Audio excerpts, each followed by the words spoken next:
This is Twin Mallets Ranch, a cattle ranch nestled on the outskirts of Prosper and Salina, Texas, where 1461 meets Custer Road.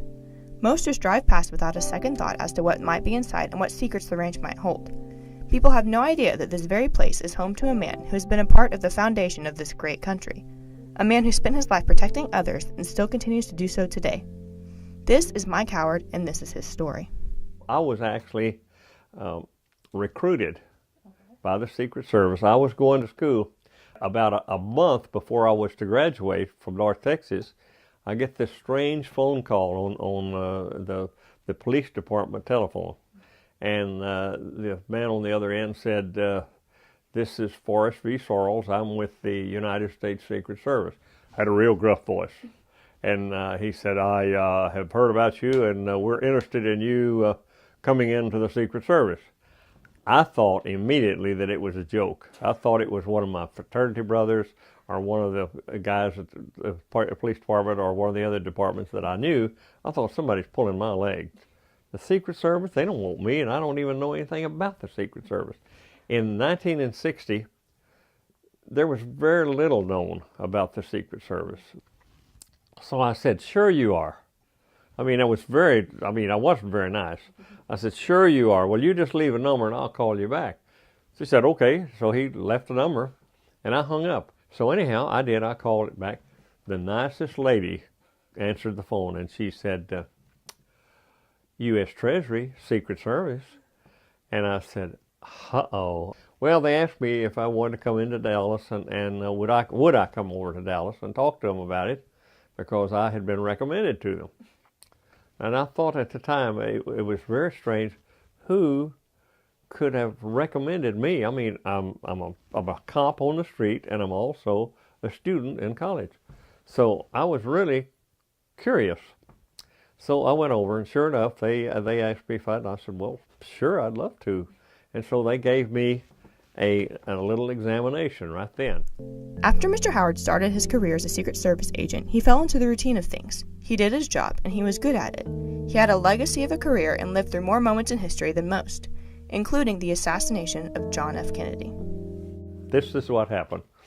Because I was familiar with the Fort Worth area, Fort Worth, Texas, because I had been a police officer over there at Saginaw, and so I was very familiar with that area. And so they sent me along with two other agents to go over there to do the advance for the president coming to Fort Worth, Texas. So that's what we did. They sent me over there to do that with two other agents, a wonderful, wonderful guy named Bill Duncan, who was an expert advance man. Expert. And he had a man with him named Ed Knowles, and he was good, and then me, and I was expert, of course. Everybody knew I was expert. At least I thought I was. But anyway, that was the day. See, that's going to be the night before and the day of the assassination. We took President Kennedy and Mrs. Kennedy, Vice President Johnson, Governor Connally, Lady Bird and Johnson, and Nellie. We took them in a motorcade out to Carswell Air Base to get on Air Force One and Air Force Two. And our job then was to go back to the hotel where the President and Mrs. Kennedy had stayed and do what is called a sweep of their rooms. We had just finished and were on the way out of the room. We had the TVs on. There were 3 TVs in there. And so the TVs were on, and so we heard something on the TV said, "There's been a shot fired in Dallas." This is from the United Press from Dallas. President Kennedy and Governor John Connally have been cut down by assassins' bullets in downtown Dallas. And so when we heard that, we didn't stop to see what it was.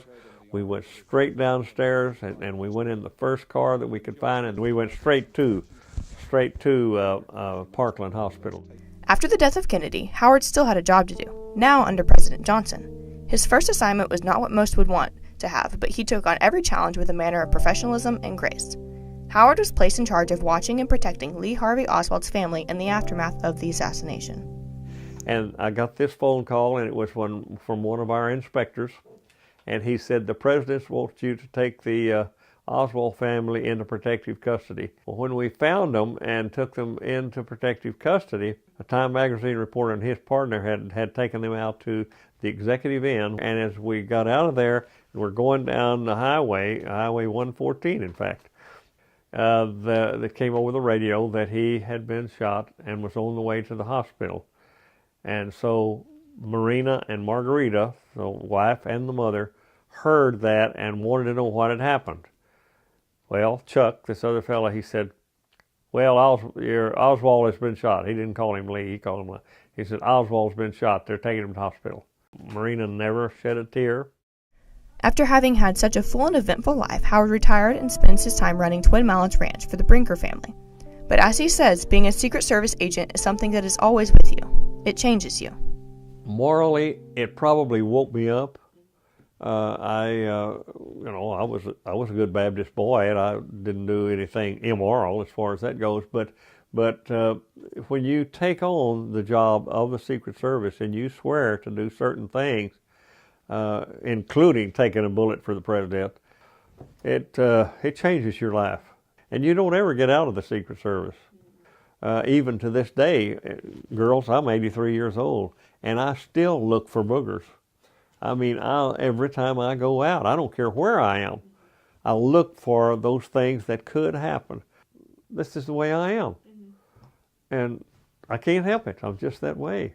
Protect yourself and protect your family. That's important to me.